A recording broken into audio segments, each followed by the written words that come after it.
The Russian Revolution sparked a revolution in film editing as well. The crazy Russians started fucking around with images, all right, and juxtaposing them and creating different emotional effects.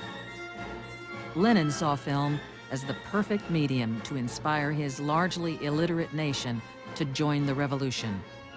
They took these films out in the middle of farmlands and showed it to the farmers and the peasants. They began to understand that they could get a certain emotional, psychological effect by a certain type of cutting from one image to the next.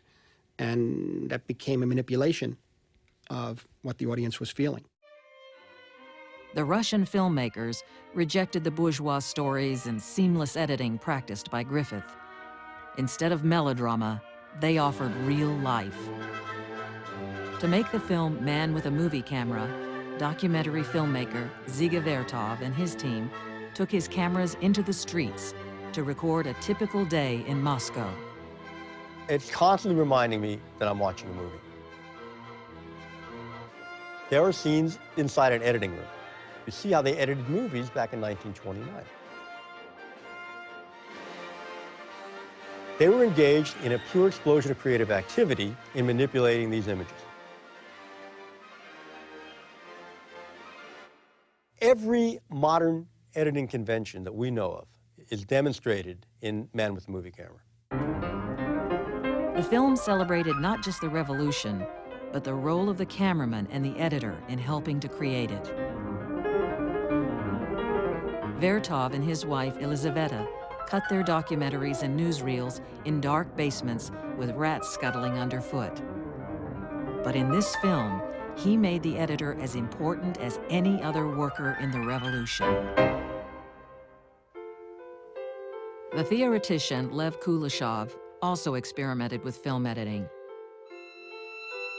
In his most famous study, he took a shot of a Russian actor and intercut it with 3 different objects: a bowl of hot soup, a distraught woman draped across her husband's coffin, and a little girl playing with a teddy bear. When audiences saw the film, they raved about the actor's performance. How hungrily he looked at the soup. How sorrowfully he gazed at the woman. And how tenderly he watched the little girl. But actually, it was the same expression each time.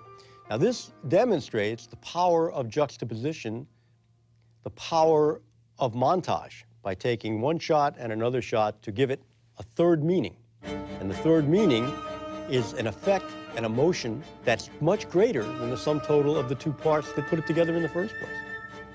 And this is the basis of all editing, by the way.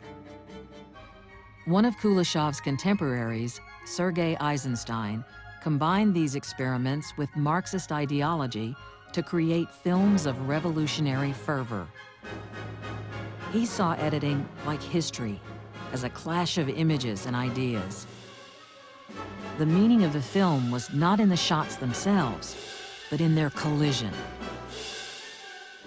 When 2 elements are in conflict, he argued, their collision sparks a new meaning of higher order.